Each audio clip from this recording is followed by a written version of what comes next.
Howdy, all you delicious people. I am here today to review My Demon Lover from 1987. So, we have this weird, goofy concept of a film that I felt desperately needing to go on and not only watch, because I'm like, man, this is just a interesting concept. And then I wanted to turn around and just talk about it and let people know that it exists. For those of you that haven't gone on to check this review out upon another channel of which that I will go on and give credit to of where I found this. So I had gone on and seen the Chainsaw Girls, and they had talked about this movie My Demon Lover on their channel, and they reviewed it. After going on and hearing what they had to say about this film, I was like, this sounds fascinating. I gotta check this out. And then also I was looking at the other stuff that they reviewed, like Zombiever and Scream, of which that I'd already seen beforehand, but I was like, all right, like this is really cool that they talked about these also, because I thought that those movies were also fun.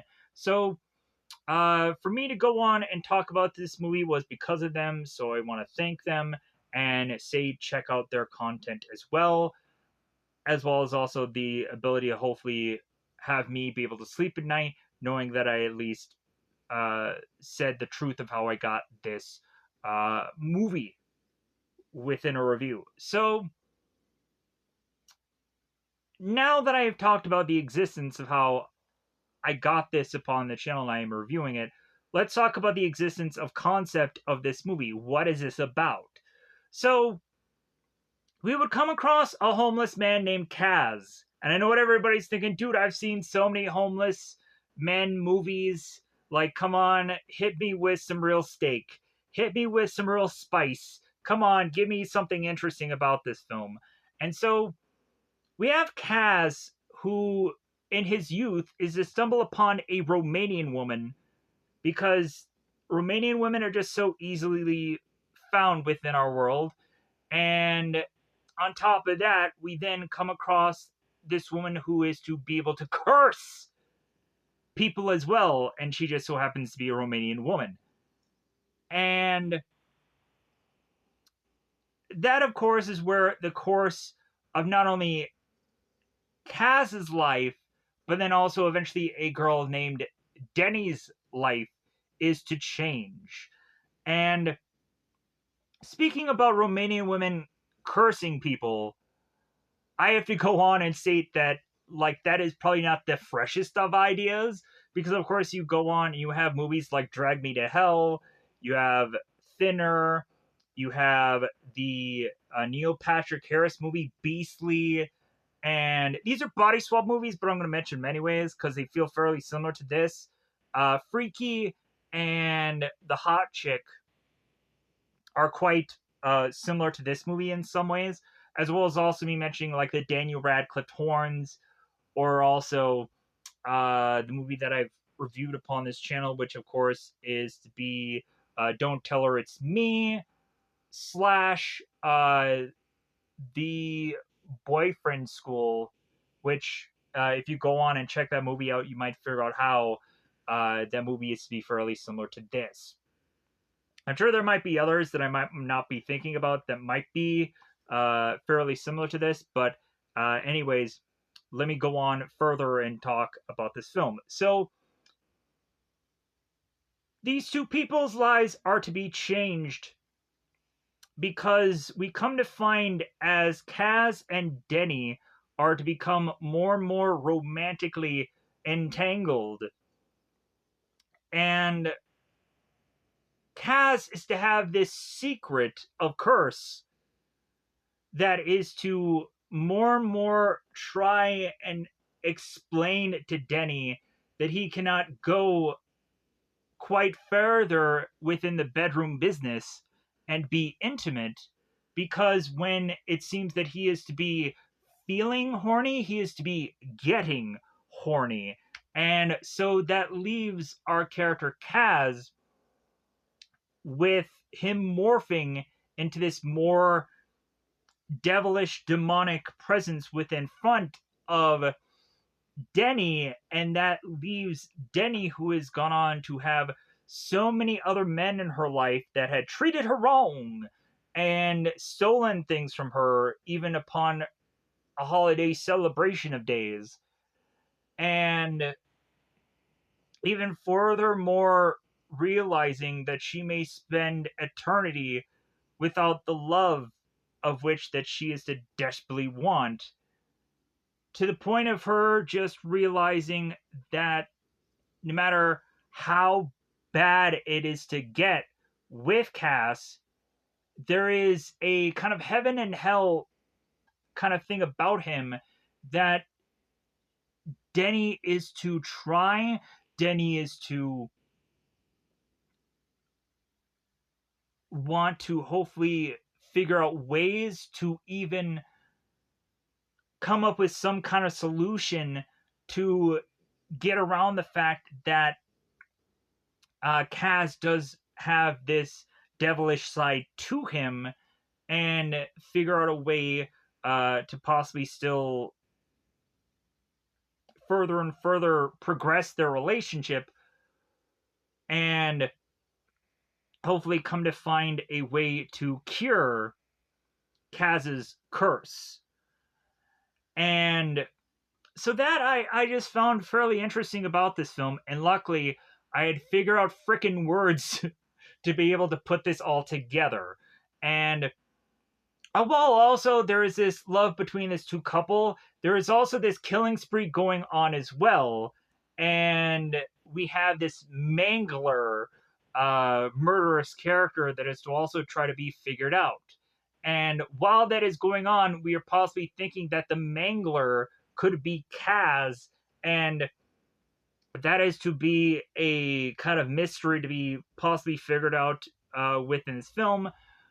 But if you were to honestly realize that there is a limited cast within this film, which there is, you probably have only certain numbers of people that you can probably theorize could be the murderer of this film. And so, with that said, yeah, beyond going and renting this film because it's available $3 in certain specific apps, I will dare in fact tell you an alternative app that you can watch this movie for absolutely free. And I'm going to go on and state here, because I may not have stated this in the past. This, of course, is to be more exclusive to mobile users. Meaning if you have a tablet, if you have a phone that is to be hopefully not dumb and be smart, you can possibly have a Google Play Store that is to be able to have this app called Zelifonic. Zelivonic. I'll say that again. Zelifonic. Zelivonic. And you can see My Demon Lover for absolutely free.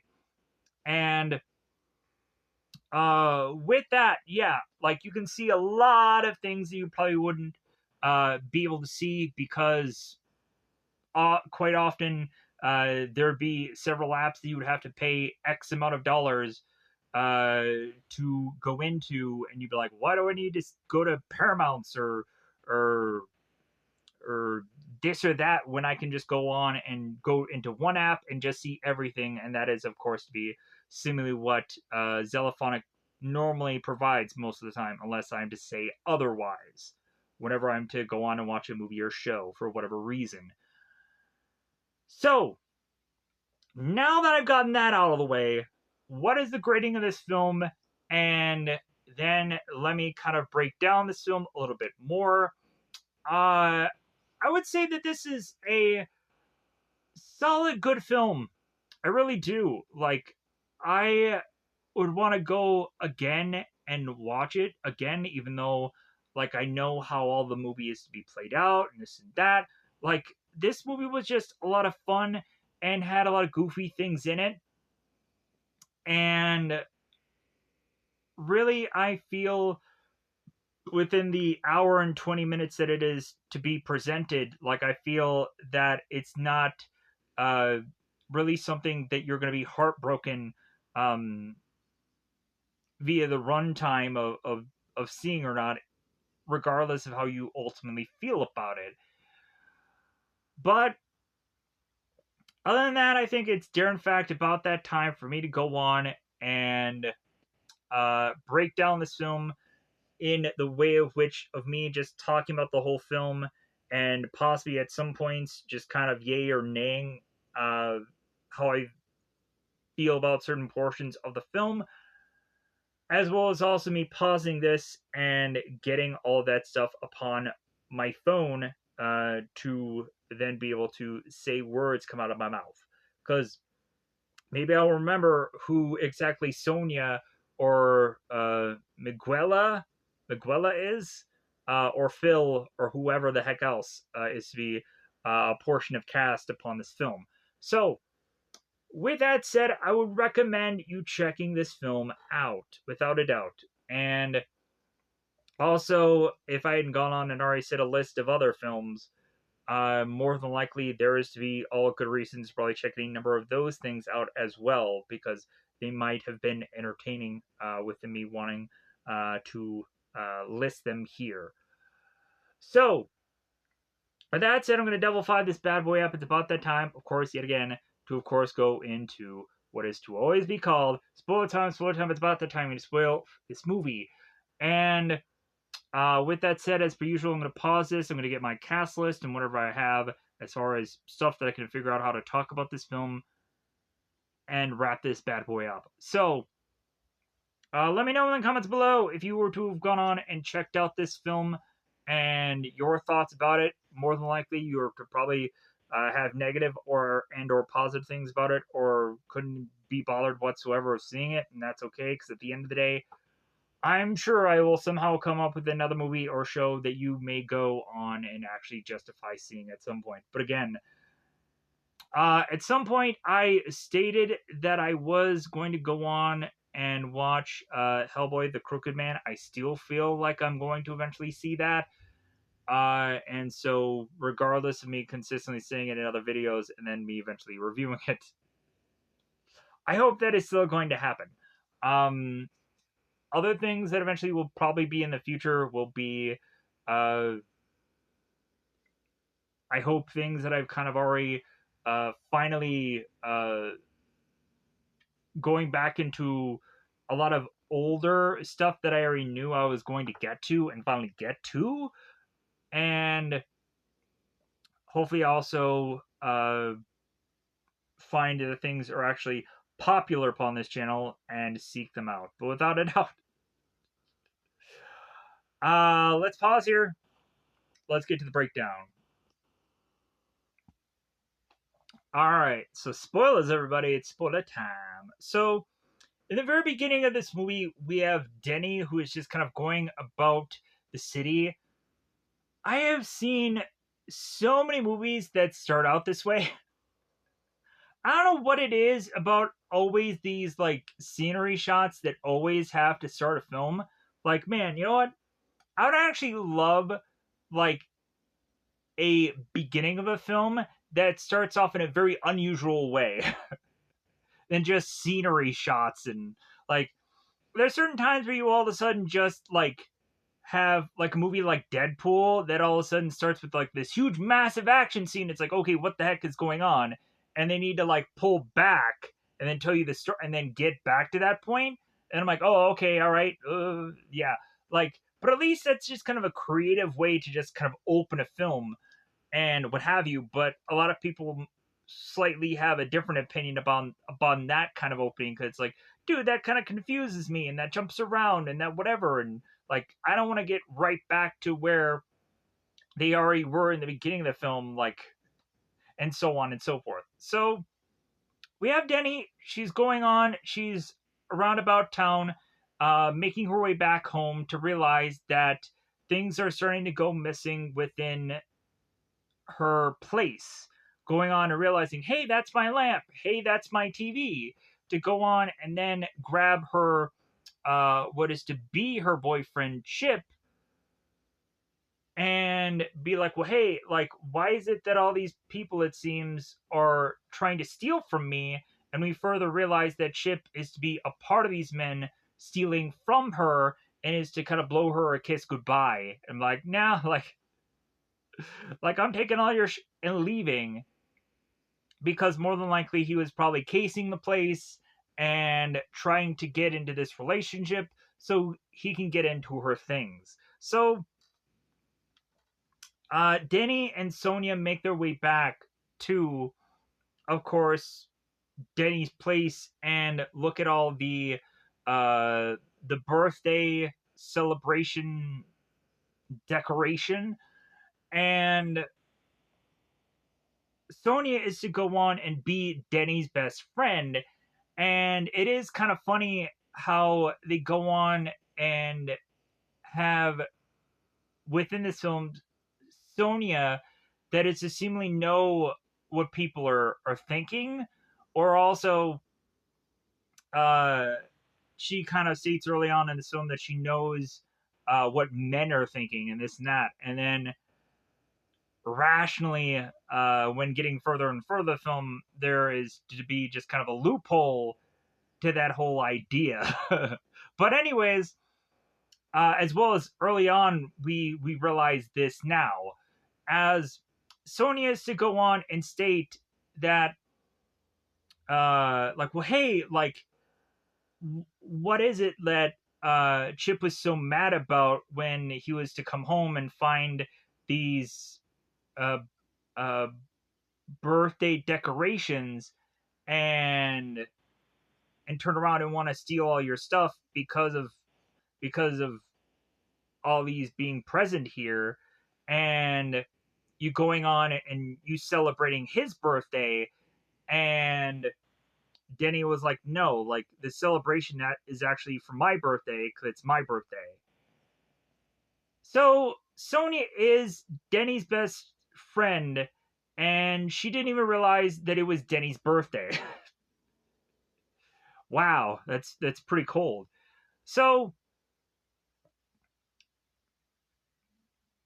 we go on after that whole realization to then realize that we have a homeless man named Cass that somehow has the ability to have a saxophone, which is to be a more than likely thing that he can go on and pawn off and make a pretty good chunk of change off of, but then also is to be a musical man that is to dare in fact barely play anything out of this saxophone, and is to claim that he's from Venus and that he wants all the women. And so as we go on to see Cass, who is to make his way into this subway, shouting all these weird, goofy things, and is to throw his good looks around because he's good looking.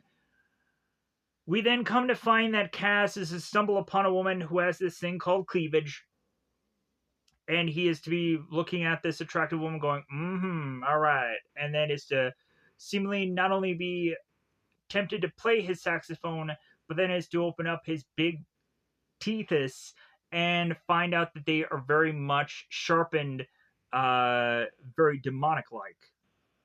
And then oddly, as the subway is to go on and pass after the showing of this teeth, we come to find that this woman is holding a balloon.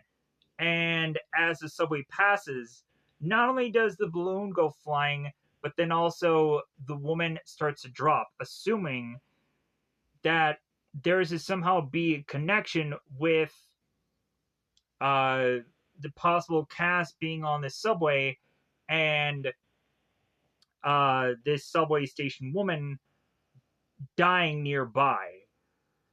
And so we then turn around and have Denny and Sonia making their way to this kind of unique antique shop that is to have all of these kind of artifact items, that is to have quite much daggers and swords and blades and totems and tiki things and all these kind of weird, interesting items that you could possibly understand how the weapon that is to be made out of flint is to somehow be, weirdly enough, be able to be present within this film to eventually be used against the demonic presence of the darker side of Kaz. So Sonya is to go on and meet with Miguela and have a bit of a conversation here. And so we have Miguela leaving for the night, and we'll come to find that Miguela will regret that decision, but it is what it is. So it seems after we go on and have both Denny and Sonya at this shop, there is to be a phone call from a guy named Phil who will come to find is like the lead cop guy of this movie. And weirdly enough, as Denny is to be picking up the phone, like, oh, hey, hi, Phil. Sonya is to know every bit of what Phil is telling Denny in this conversation because, again, Sonya is to seemingly know from time to time what men think or people in general think, because we'll find that Sonya is to eventually have the same ability usage when she is to meet up with Miguel late or Miguela a little bit later in this film. So eventually having Phil asking about his umbrella, and he of course will get that back in a later part of this film. So we go on and have Cass again, who it seems to be putting on some kind of ruckus with women to the point of him going on and talking to this woman, and she gives him a quarter, and he's like, seriously? Like, why are you giving me this? And then he goes on and just grabs this one blonde woman, and there's a cop that kind of chases after him. He's like, oh, okay, all right, I'm gonna... But he's consistently saying, like, women, they're everywhere. They're everywhere. Oh my God. I just gotta touch them. I gotta feel them. I gotta, like, and no, you shouldn't. You logically shouldn't. So, after it seems that both Sonya and Denny had closed up shop within that store after hours, they make their way to this bar where we go on and we're consistently having Denny this whole time talk about her lack of luck with men. And so eventually this leads Sonya to state, it's like, dude, like, you end up with dogs. You end up with dogs all the time. They act like dogs. That's all they do, this and that. And so we have Denny that's just looking at Sonya. It's like, man, I wish I was you. Like, I wish I was gorgeous. I wish I was smart. I wish I was dead. And the further and further that Denny keeps going on and rambling on about her woes, we come on to find a man that is just so awkward and really just a guy who stands out in a bad way within this bar, as we come to find this guy who is named Charles or Chuck. It seems either way that this guy is to say that his name is to be said here. I'm just going to go with Chuck because it sounds fun to just say that instead of Charles or Charlie. So we have Chuck here who is going on and really having a horrible time lighting a lighter. We'll come to find that that is to be that guy's freaking vice or Achilles tendon or Achilles heel or whatever it's called. That is his bad spot. His bad his he gets out of luck trying to light a match or light a lighter. So Chuck is talking to these two girls, and Sonya is to go on and spot Chuck.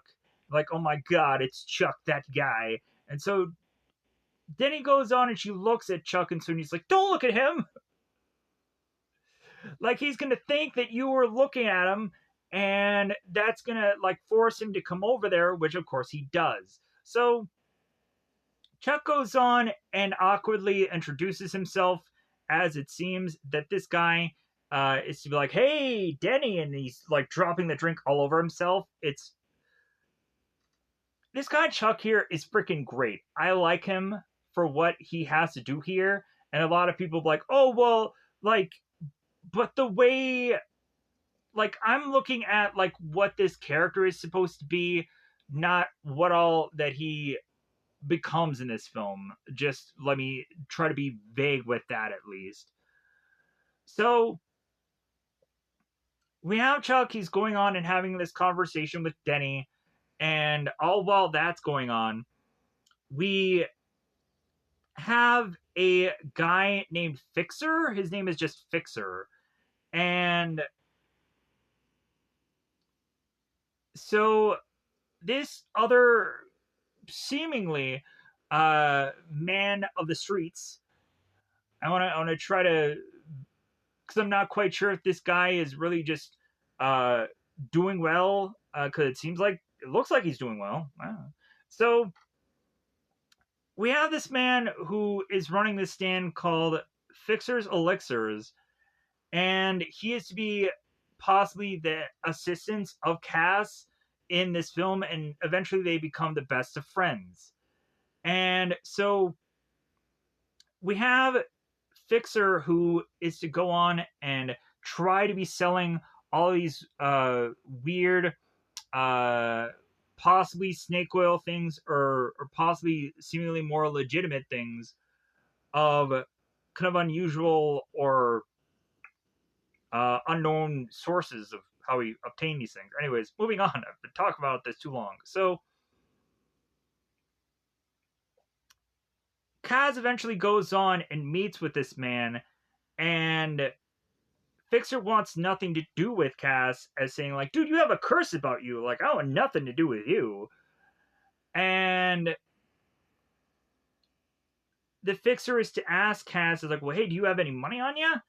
And the guy is like, "Well, no." It's like, "Well, then I have nothing to do with you. Like, I can't help you." So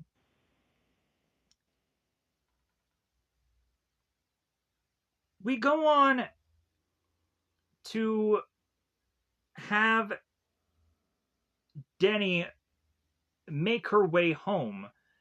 And as we come to find that she is making her way up to her place, somebody is making their way down.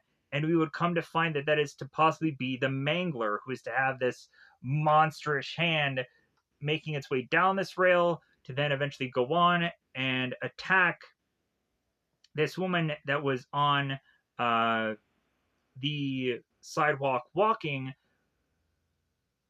as Denny had gone on and just had this kind of random conversation with this woman about this car that almost was to kind of cut her off.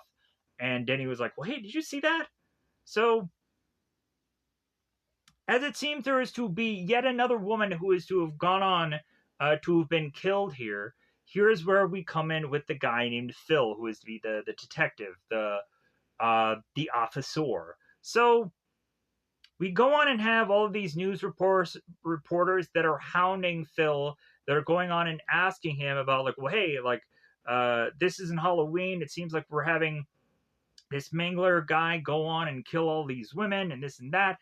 And we just have Phil who's going on like, "Dude, don't give him a name. Then everybody's gonna be copycatting this killer. And so, man, just don't give him a name."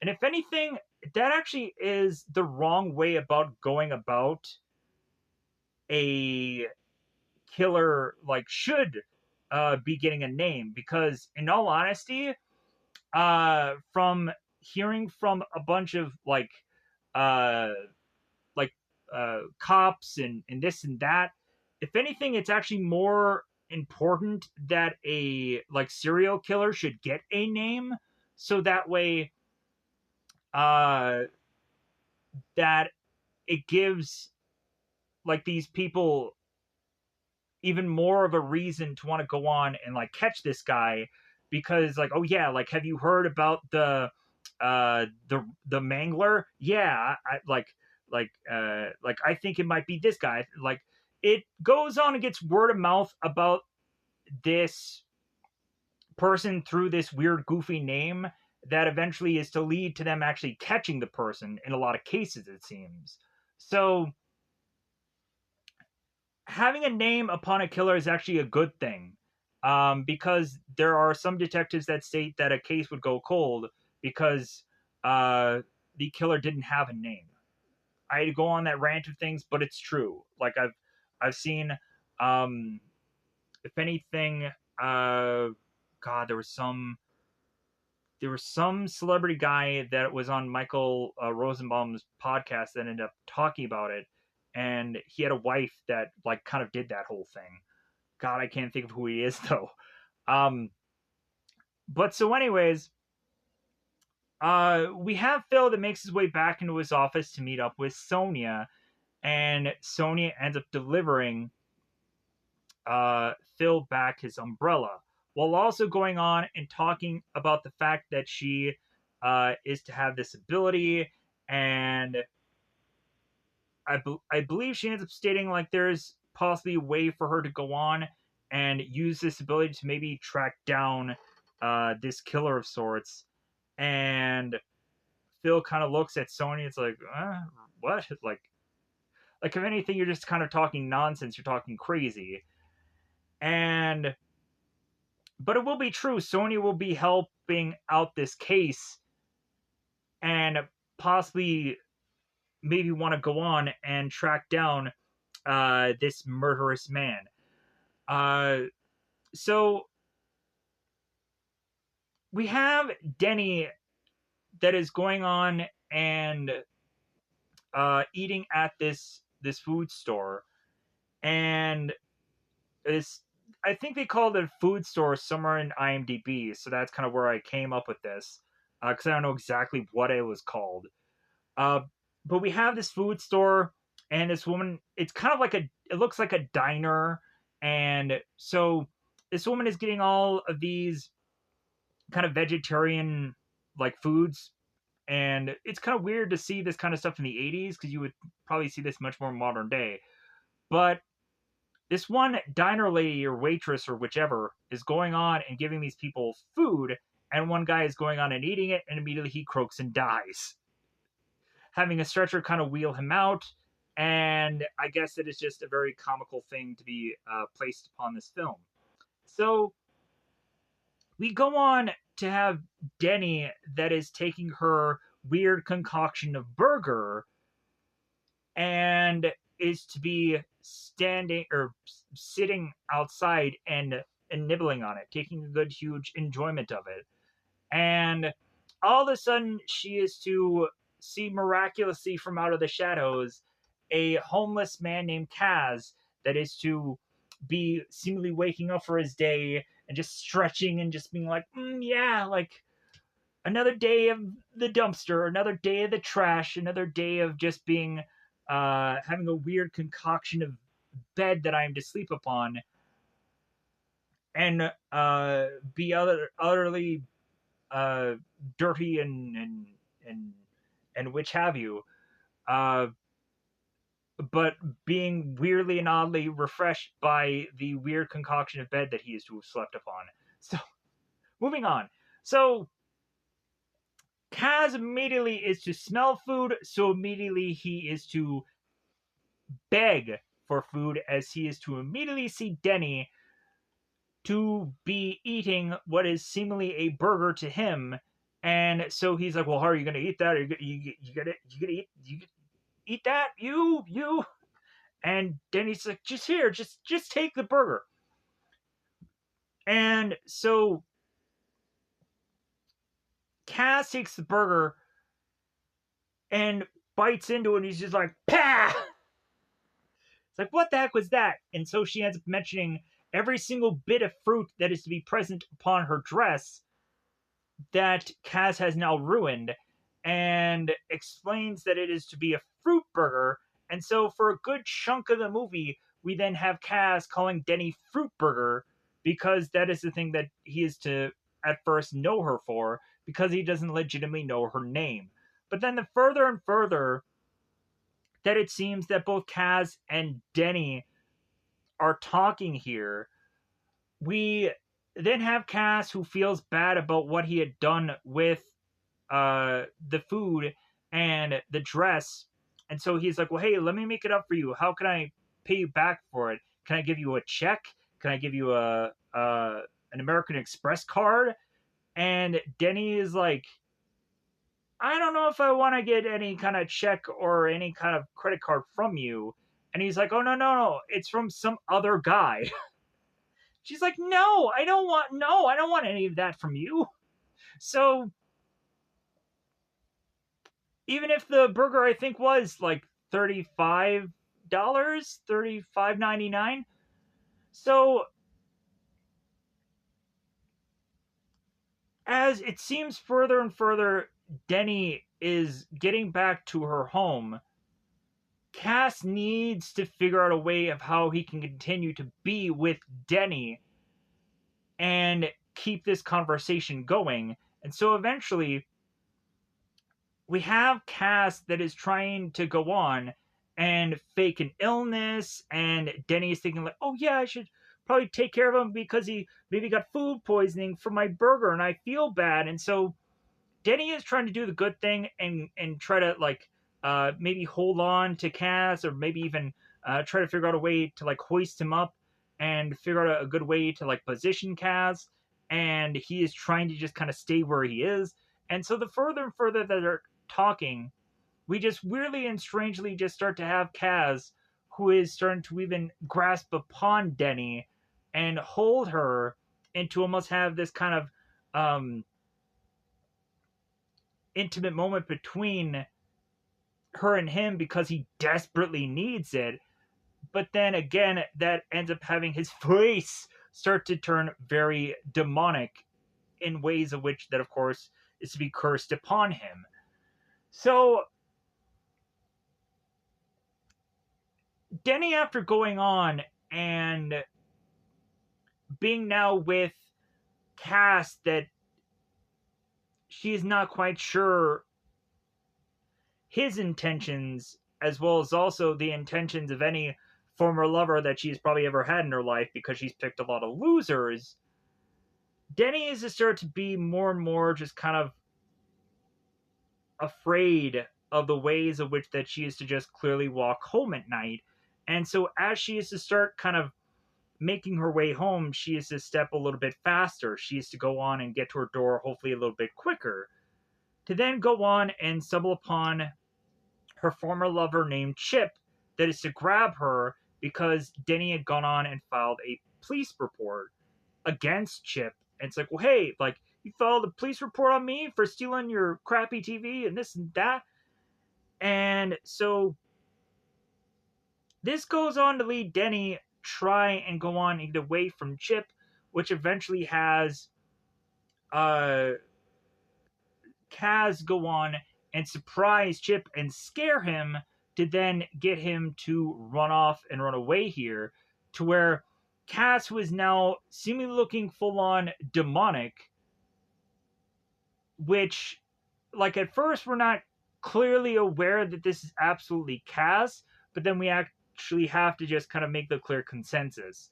So Kaz goes on and is to look at Denny, and we're not quite sure why he is to be so demonic, but he just is looking of that manner. And is to grasp onto Denny and bring her back into her place, as if he seemingly knew where she lived and could easily access the ability of getting into her place. So, all while that is going on, I want to get to something else, so that way I don't actually forget it. So Sonia is to go on and meet with Miguela, and so Miguela is in this hospital, and she is getting looked over by, as well as also having Phil make her way to Miguel to hopefully get a statement, because Miguel had been attacked by a devilish looking man, it seems. And so we would go on to have Miguel go on and be, in her mind, reliving what had happened to her and explaining this to Phil. And now, while that is going on, Sonia is seeing and reliving everything that Miguel had gone through and is also in the same kind of terror that also Miguel in her mind is also going through, to the point of people rushing in to medicate her to numb her down.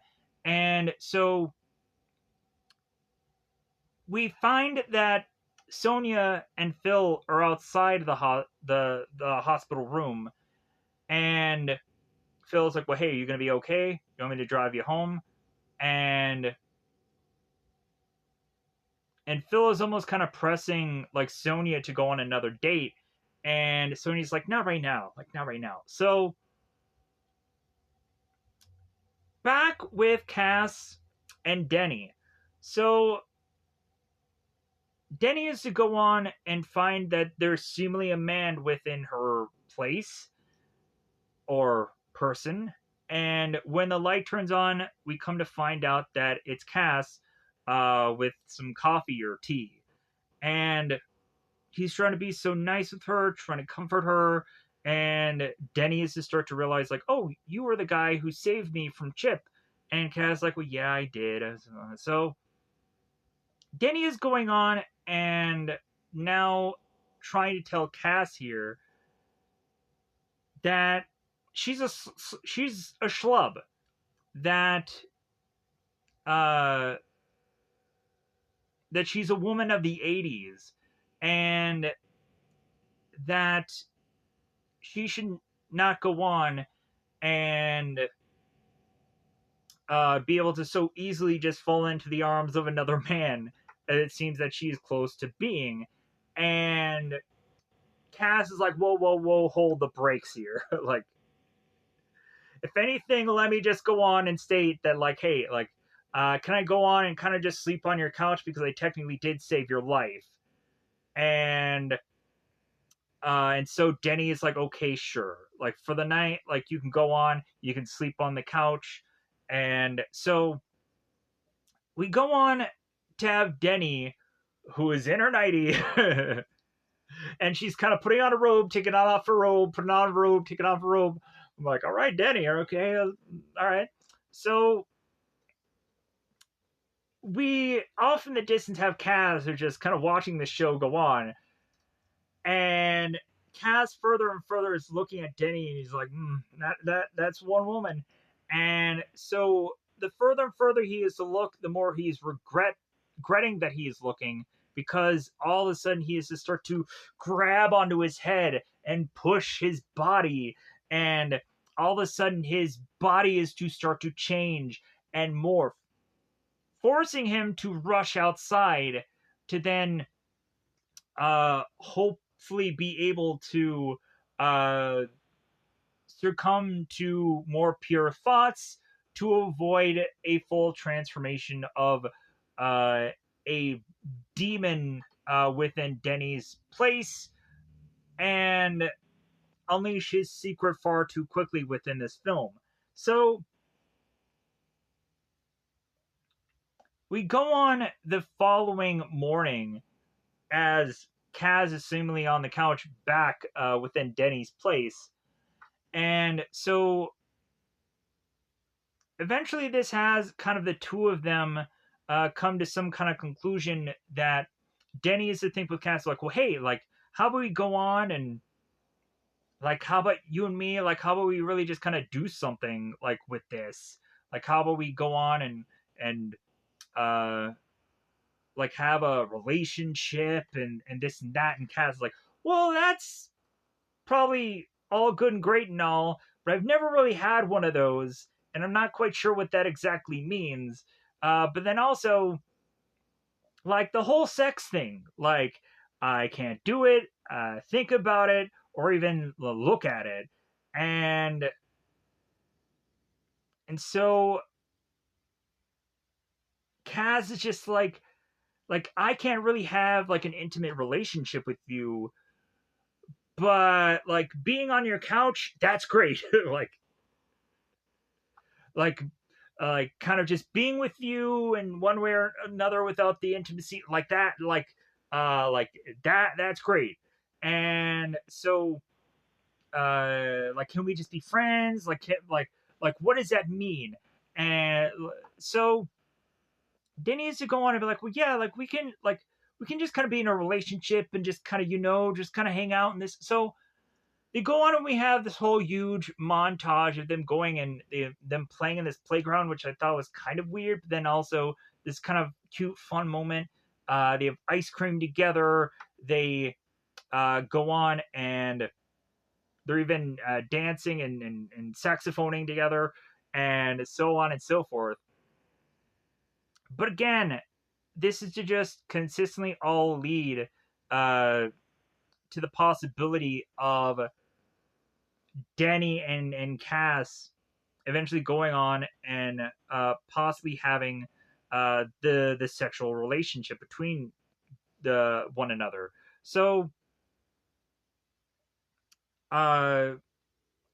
we go on and have Denny and Cass, and they're going out and about. And again, we have Cass who's to meet up with the Fixer.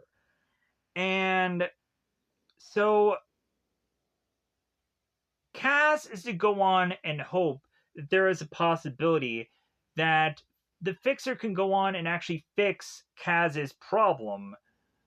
And so we then have the Fixer that's like, okay, well, like, I need to understand, I need the story of how exactly you went about getting this curse put upon you, and that'll help me go on and narrow down what exactly I can help you with.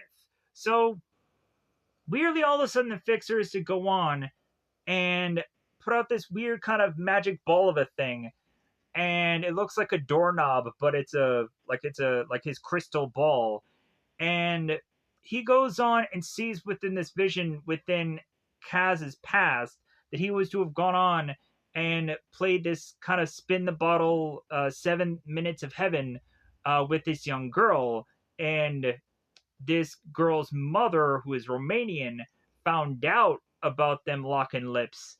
And she was like, no, I ain't getting any of that all up in my daughter to be having no loving making with that other young lad. So this Romanian woman is to have grabbed Kaz and flung Kaz off her daughter to then curse Kaz with having the down below,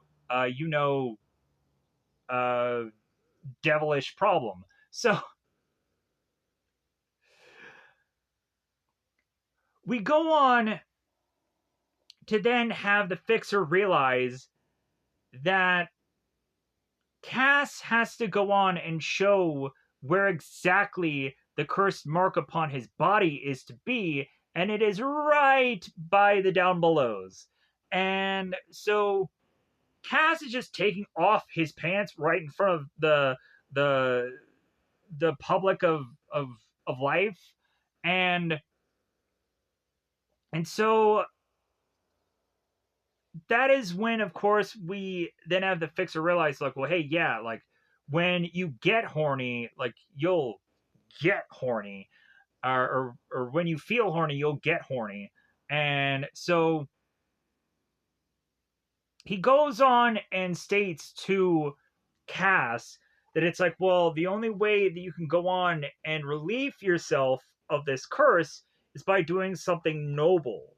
But then when you go on and you do something noble, there's going to be a whole backfiring side to you doing something noble, is that immediately this curse is going to try and escape from you and latch on to the person nearest to you. And they state nearest to you being either the possible person closest to him, or also being the person that he loves the most. And so either way, like, there's a kind of weird, goofy thing about that, of how it all breaks down by the end of the film. I honestly think it would have been really interesting if they would have kind of had it be done a kind of different way that it ends up in the film, if you know what I mean. Especially if you've seen this film. But so anyways, we push on after that. And so I think at this point we consistently have Chuck, who is consistently, and I mean consistently, calling Denny non-stop, going on and mentioning how he's like, well, yeah, I'm going to be at this bar 5, 6, something along those lines. And like he's consistently trying to get Denny on this date. And when he is to go on and call her again, that is to be at the worst possible point, because Denny is having a heart attack, and I will explain that eventually later on why that ends up happening. So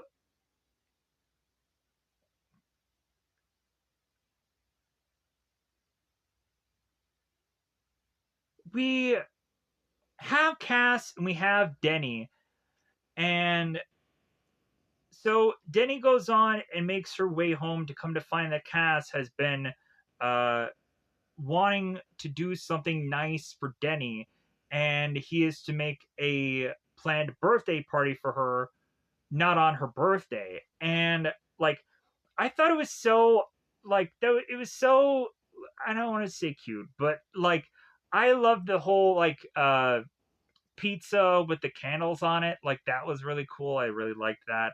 Um but then also like he did a birthday party for her, not on her birthday, and maybe really just going on and having Cass realize that these decorations were somewhere within the house, like he just kind of re-put them up, and also try to give her a present, which was giving her back her TV that was stolen from her because Cass knew a guy that stole the TV, which was Chip. So he got it back for her. So Denny just blown away by Kaz's just willingness to do all this stuff for her, made her just being like, man, I am going to take this man and give me some of that Cass. So Denny goes on and starts locking lips with Cass, and then going through, of course, the motions of intimacy, which then goes on to all of a sudden have Cass who's starting to lose an ear. And he's like, oh no, like, I know what's going on. I know what's happening. So this then rushes Cass into the shower to be putting on as cold water as he can. And Denny is going on like, well, hey, what are you doing? And like Cass is like, well, that's what I'm like been trying to tell you. And so he is to go on and try to explain to Denny that he is Pazinski'd, whatever the goofy weird thing that he ends up blurting out, and Denny's like, "Have you been possummed? Like what? Like, no, he's been Pazinski'd or whatever. Like it's not possessed, but it's another weird, goofy other uh, kind of term that seems quasi similar to that." And the fixer goes on and tells him that, but then weirdly within this film, like I think anytime anybody's to go on and consistently try and say it, it's a quickly forgettable word of because it's so weird and goofy and really hard to pronounce. So uh so Kaz gets to a point where he's mumbling that he's Pazinski, and Denny's like, "What the heck, possum? What?" And so eventually, then Cass does go on and explain fully to Denny what is going on within him, that he eventually becomes a demon again when he gets horny. He gets horny and or horny. So he explains all that, but then again, Denny doesn't believe him because, of course, who would? And so that leads then Cass to be like, well, hey, like, fine. Like, if you won't believe me, then you're going to need to see it for yourself. So Cass goes on and tells Denny, give me a big smooch. Come on, like let's kiss then. Kiss me. And so they lock lips. They start to go into the bed, and further and further, Kaz is like, "Oh, I know what's going on. I know what's going to happen." So further and further, Kaz is starting to transform and change, kind of like a lot of normal werewolf kind of situations. And the thing that I always like to go on and make a joke about, it's kind of funny that this is actually happening here. Because in a lot of werewolf movies, we go on and have a werewolf transformation, and the damsel in distress that is nearby, the person who is eventually going to transform to the werewolf, they're going on and they're asking, like, well, hey, like, are you sick? Are you okay? And they just linger on that person that is obviously going through some weird, goofy thing of a werewolf transformation, and they're hanging along with them, regardless of how weird or strange or whatever that their body is starting to shift and morph into. And in my mind, I'd be like, you know what? If you're starting to see some people growing some unusual hair within their body within mere seconds, I would get the F out of there. I'd be like, deuces, I'm out. And I would start running as quickly as humanly possible. Hopefully tripping 6 or 7 people along the way, so that way they can have a man witch to the werewolf, and you will be hopefully alive. So, but again, in another case, we have yet another woman that goes on and is standing by her man as he is shifting and changing and morphing into this bald, fattened, goofy looking man of sorts. And so we then further have this curse go into overdrive, as even though Denny is to then be freaked out by the transformation of the morph of Cass here, as she is to try and leave the room, all of a sudden some weird, goofy poltergeist like stuff starts to happen, and things furniture wise start to move within the room to where Denny cannot go on and exit the room so easily by having this dresser in front of her. So we'll start to see more and more that Cass morphs in this demonic presence. We're going to start to see all kinds of weird, goofy crap just start to fly and fling all over the goddamn house or place that these people are to be within. So, again, we go on to have Denny, who is freaking out at this whole presence of this weird looking man with an eye of her, as well as also to be like, okay, like furniture is moving around in my place. So Denny runs to her phone and she is answering it, and it is Chuck again asking about a date. And here's where we have Denny, who's having a heart attack.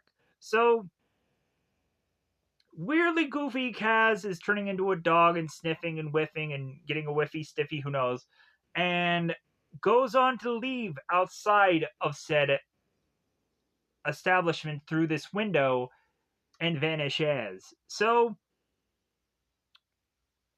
we go on to have Denny, the further and further now that she is without Kaz, because it seems that he is to disappear, the more that Denny is to start to miss Kaz, even though she does realize that he is weird and goofy and demonic. So Denny is to go through her and Kaz's old haunts, meaning the weird goofy playground thing that they were at, to go on and see some red blazer looking man, and to think that it's Kaz, but it's not. It's some weird ugly man. Sadly enough, I'm sorry, whoever this actor was. And so Denny is to make her way back to her place, to come to find that there is a rose and a balloon there, as Kaz is to try to seemingly disappear within this place, but then Denny is to catch him before he leaves. So Denny and Kaz are to go to this bar, and they're like, man, maybe we can try to like figure this out somehow. Like, and Kaz is like, well, you have to think about something else. Like, for how I'm to turn so much demonic, maybe there's a possibility that I could also be the mangler. That I could also be the people that the person that is going on and killing people. And like Denny is just kind of taking that into account, but she's also like, well, it could be a possibility that you could not be the Mangler whatsoever. So we go on, and while that's going on, we have Chuck who's going on and saying the exact same line to every single one of the ladies. Hey, would you like to drink? Hey, would you like a drink? Hey, would you like a drinker? And eventually bumps into Sonia, and Sonia finally tells Chuck, it's like, you know what, all this stuff that you're trying, like, it's really not working. Like, come on, Chuck. Like, come on. So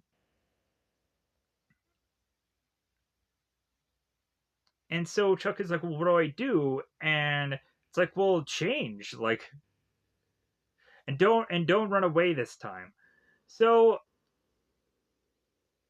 uh after it seems both Sonia and Chuck are talking, as well as Denny and Kaz are talking, eventually this leads both of these two couples to decide to sit together and have a conversation, as Chuck is to start to get to know uh, Kaz, or whoever is to be present within this table of people. And weirdly enough, Kaz is to start to weirdly see Sonia and be immediately looking at her as like, all right, uh, like this is a new woman I haven't seen, and he is starting to look her up and down, like, and all of a sudden, when Sonia is to look within the eyes of Chaz, she sees an unusual red within them, having Sonya realize, like, oh my god, like, this guy, there's something obviously wrong with him, and there's probably something demonic wrong with him. So there's a possibility that Sonya immediately thinks that Kaz, because he is to be the only one that is to stand out within this entire bar, is to possibly be the Mangler, or to have a demonic thing about him, which leads Sonya to get to this dagger that is made of flint to try and kill Kaz. So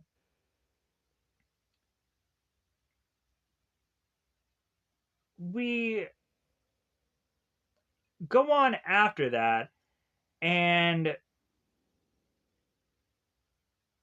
we have both Kaz and Denny making their way back to their place, and they want to give a good go with some intimacy again, and this leads to further having Kaz become more demonic, and even so much so having full on horns, and eventually ramming himself into this wall, which eventually has him lose his head, which he goes on and re-grabs his head, and he is to become a completely different person, and a bunch of other people that are seen to be horrific upon uh, Denny's life.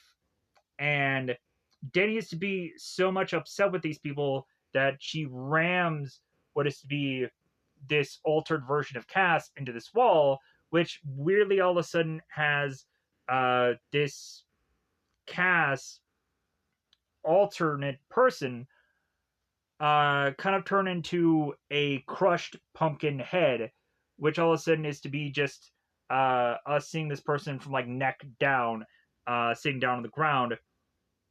And weirdly, like the even neck is still technically talking to Denny, weirdly.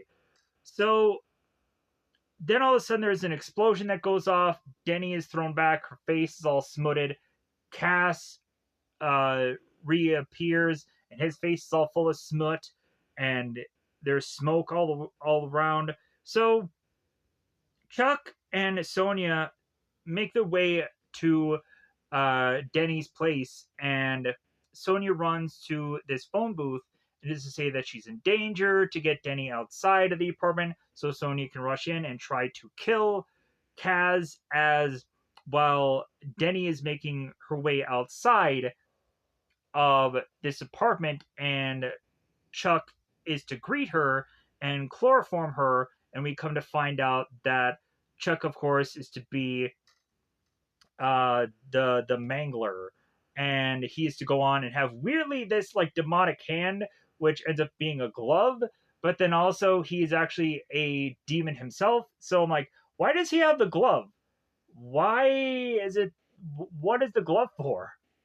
What is the monster glove for? So he doesn't leave prints, like, so he can just kind of kill people all the time and not have prints, I guess. Like, weirdly enough. So Sonya goes on and she meets up with Kaz, and it seems that she's seeing a kind of almost Jesus looking cast that has these kind of weird uh, kind of like almost bat looking like wings. And as Sonya is to go on and talk with Kaz here and almost have this fight, which leads to Kaz jumping from the fire escape to escape from Sonya, which leads to this whole uh, fight atop of this car while Chuck and Denny are trying to escape um, via Chuck wanting to kill Denny in a separate location. So all these people are like either on top of this car or are in this car and they're racing off. And this bizarrely leads to also have these police officers with Fixer in the car adjacent to them. And the police car chases after Chuck's car. And this all leads to this one location, which has this weird, huge, massive castle within it. So trying to get this off quickly and trying to wrap this up here. So Chuck gets the castle, throwing Denny over his shoulder. We have him go on and have all these weird experimental gadget stuff that made no sense of why he's like taking the time. I want to show you all of this. And also, while I was like watching this moment here, like this weirdly reminded me of like Batman 89, when we have like the Joker who goes into the church and Batman follows. Weirdly, eventually when funny enough, like thinking about it, like we have this guy who has these like weird wings and he has these horns. Looks very much like Batman. It's weird. Like it was a Batman technically before Batman. It's freaking weird. But anyways, we get actually a lot of good comedy with these cops, with Phil coming in and bizarrely this sniper that comes in here, and we have this kind of this other kind of kind of kind of blues dress blued cop that is going on and giving some one liner jokes that are kind of really funny here. This also is to remind us a lot of the old fashioned horror films where they're bringing in this like God, what is it called, the barricade thing, like the thing to try to break down the door. And like that, like so much about this was just so traditional horror movie. It was awesome. Like we have in the Frankenstein movies where we have like the mob that are getting to the castle and this and that. So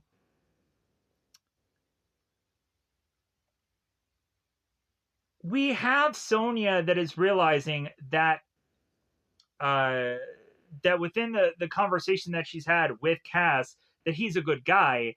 And she realizes like, well, hey, if Chuck is the bad guy, then like if anything, like you're the only one that can save Denny because you have wings, supposedly. Like you can fly. So what do we need to do to go on and make it so that you can get to fly? And while Kaz is speaking with Sony, he's like, well, like it's not something that I can just turn off and on. Like I need the mood. I need things set. I need this and that. I need the intimacy. I need the, and the more and more that Kaz talks, Sonya's like, well, you need sex, right? And Kaz's like, well, yeah. So she's like, well, hey, she just throws off her clothes, but you don't get to see it. You don't get to see anything really. Um, but she throws off like her basically just her coat, and they just go wild. And at one point, you see them kind of in the throes of the field, and Sony's like, "Hey, you want more?" He's like, "Yeah, I want more." So while that's going on, we also have Chuck that is just weirdly just uh, going on and having Denny here. He's like, well, I'm gonna kill her. I'm like, if you get close, I'm gonna go on and I'm gonna hurt her. So he then goes on and like takes Denny and he's taking her through all these places of this castle. And at one point he like takes her and he dips her like the normal like dances then where you would see like somebody dip somebody, that kind of stuff. So we come to find that Chuck, after all of these weird, goofy gadgets that he has TNT. He has a thing of dynamite, which is kind of a weird, goofy weapon, but still, I guess, a very effective, intimidating weapon as well to possibly be used against even a demonic present thing, which is to be eventually Kaz, who, after he is to seemingly be getting all the lovin' that he is to need from Sonya, he is to light a cigarette and shell out his wings, and it seems that Kaz and the demon are kind of, it seems, working together. So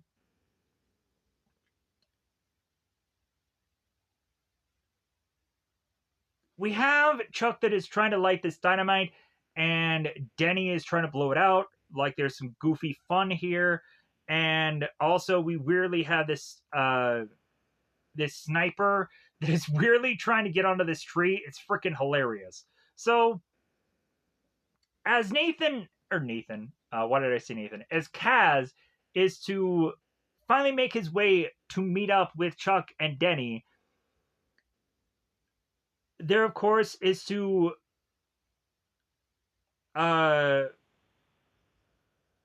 go on and immediately have Denny, who's upset with Kaz because of what he was doing with Sonya. And Kaz's like, well, can we talk about this later? As all of a sudden, uh, Charlie is to get shot by the sniper and drops the dynamite, which then leads then the dynamite to fly into Kaz, and Kaz goes on and takes the dynamite, chucks it, and was to try to chuck it in the water, but instead it goes into the cop cars and explodes all of that. Kaz is like, oh shit. So Chuck grabs Denny, runs off with her, and of course we have Kaz that follows. So eventually this leads the rooftop scene between the two of these men who are going to now have to duke it out. So we come to find that Chuck is also a demon, and he is to have this super weird Superman blowing breath that is to almost seemingly knock Cass off the roof, but bizarrely he just coinkadinkly just stays upon the roof, even though he could have busted out the wings again and just kind of just not had any problem maintaining being on the roof regardless.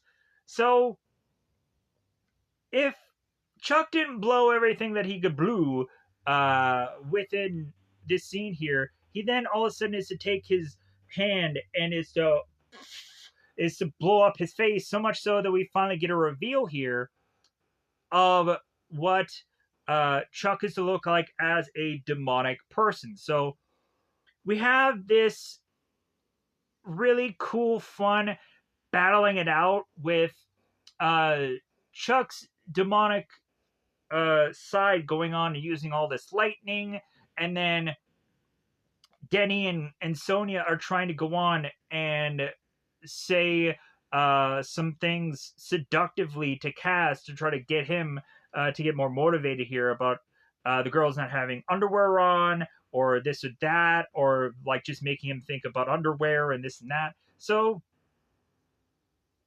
this eventually has Kaz start to fade away. It looks of his power of demonic visual presence, and so Kaz is going on and just trying to face off against this demon while looking like Kaz.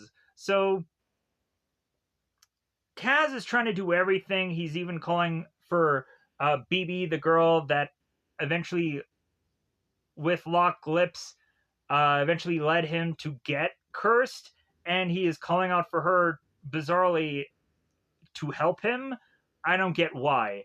And so then we go on to have Chuck, who's like, well, BB, I know that. I know that woman. And so the further and further we have this fight going on, Sonya and also the Fixer are to realize that there is to be that flint weapon, which of course the Fixer is to grab and put it in his coat, and is to hand over like, hey man, like use this weapon and defeat this guy.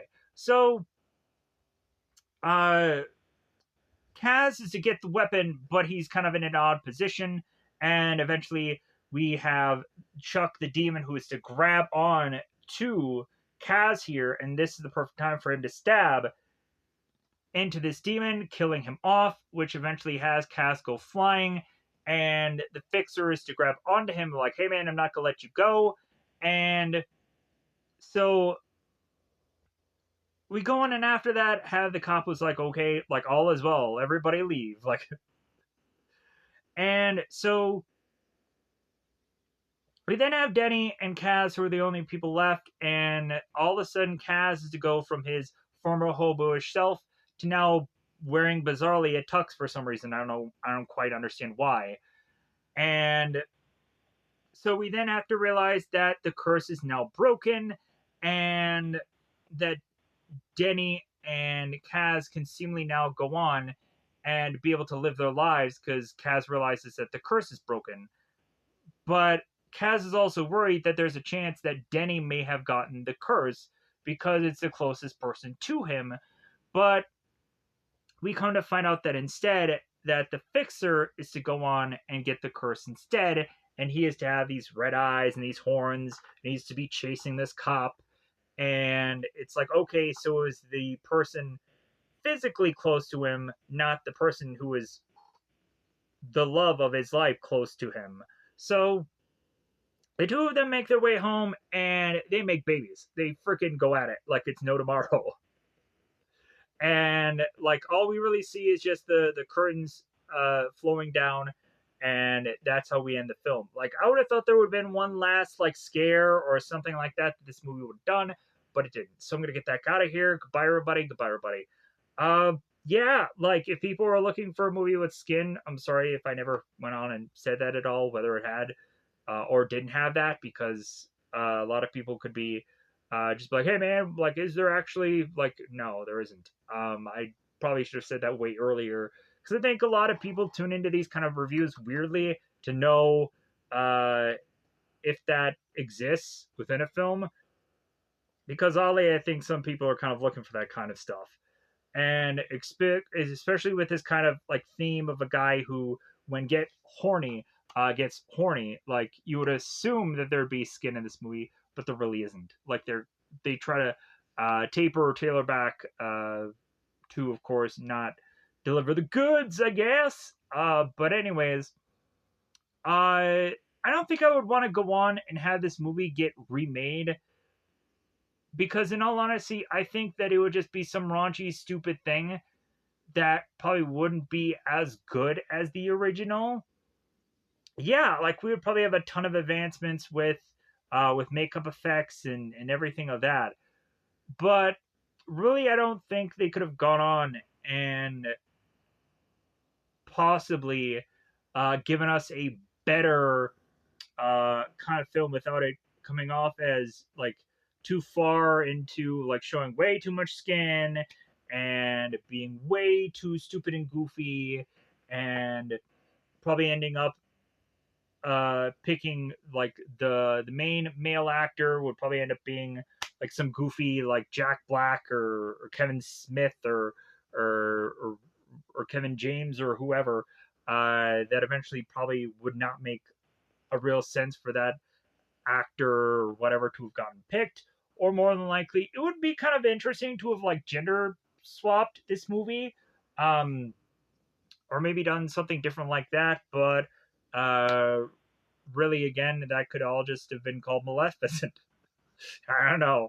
But anyways, I think I'm gonna get out of here because I realized that this movie was an hour and 20 some odd minutes, and I'm already talking for an hour 20 minutes. So I'm gonna get out of here. God, I can't like figure out how to just make a review shorter. And also, I just talked about the whole entire film. Bye, everybody. Bye, everybody.